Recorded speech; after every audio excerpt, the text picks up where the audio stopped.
23 ans après le massacre des Katogota dans la plaine de la Ruzizi, en territoire d'Uvira au Sud Kivu, les familles des victimes demandent aujourd'hui que les criminels présumés soient jugés par un tribunal pénal international. Un massacre dont la mémoire des victimes reste vive à l'est de la République démocratique du Congo. Le 14 mai 2000, plus de 375 personnes étaient tuées et jetées dans la rivière Ruzizi.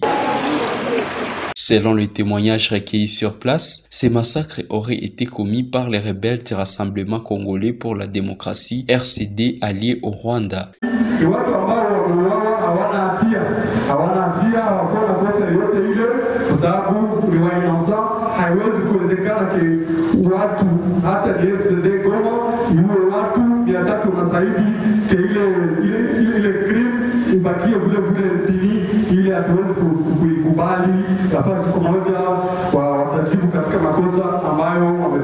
Ce dimanche 14 mai 2023, SOS en formation juridique multisectorielle, SOS IJM, Cordaid et plusieurs autres organisations de la société civile ont commémoré ce 23e anniversaire avec la population des Katogota dans le cadre du projet Just Future. Les avancées de cette lutte, il faut comprendre que la première avancée, c'est que la population a déjà pris conscience qu'exactement il faut penser aux mémoires de ces personnes qui étaient massacrées.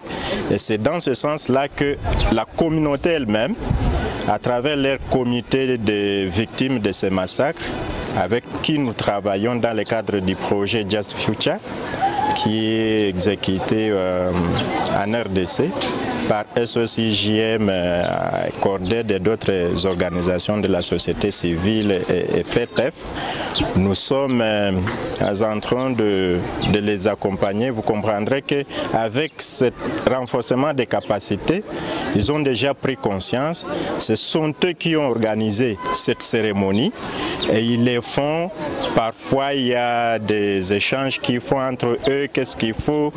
Et il y a aussi des activités de lobby et plaidoyer qu'eux-mêmes commencent à organiser, que ce soit au niveau local à partir de leur territoire, même au niveau gouvernemental, c'est-à-dire en province. Ils ont déjà rencontré les autorités provinciales du secteur de la justice, mais aussi de l'administration et politique.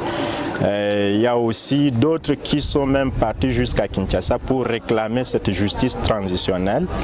Et vous comprendrez que c'est pour cette raison que nous témoignons exactement qu'il y a des avancées, surtout que le gouvernement a aussi pris conscience dans le sens de booster que la justice transitionnelle soit mise en œuvre enfin, de voir comment consoler ces victimes. Tout a commencé par une prière à la rivière Ruzizi où des centaines de cadavres des civils ont été jetés à l'eau ce 14 mai 2000 et depuis aucun corps n'a été trouvé. Les chants, les prières ont été effectués à cet endroit en présence des habitants des différentes confessions religieuses qui ont jeté des fleurs pour permettre de penser collectivement à leurs proches. Sur place, les habitants de Katogota ont jeté des fleurs dans la rivière Ruzizi en mémoire de leurs proches. Peu après, une messe de requiem a été dite au diaconat Jésus Bomberger de l'église catholique de la place. Dans son homélie, le curé de la paroisse a appelé les habitants de Katogota au pardon et à l'amour du prochain pour obtenir une paix durable.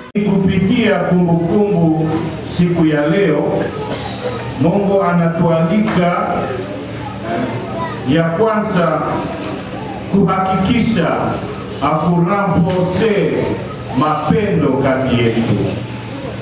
Kweli kama ile tukio ilipita, labda tunakosa mapendo.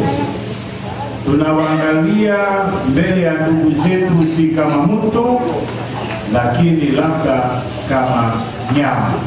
Le village en journée de méditation, les habitants de Katogota disent être choqués de constater que 23 ans après, les auteurs de ces massacres sont restés impunis. Ces derniers ont suivi des enseignements sur la justice transitionnelle et ont clôturé les activités commémoratives par un partage de repas. Des rescapés expliquent que nombreux de leurs proches étaient égorgés et jetés dans la rivière Ruzizi pour effacer les traces.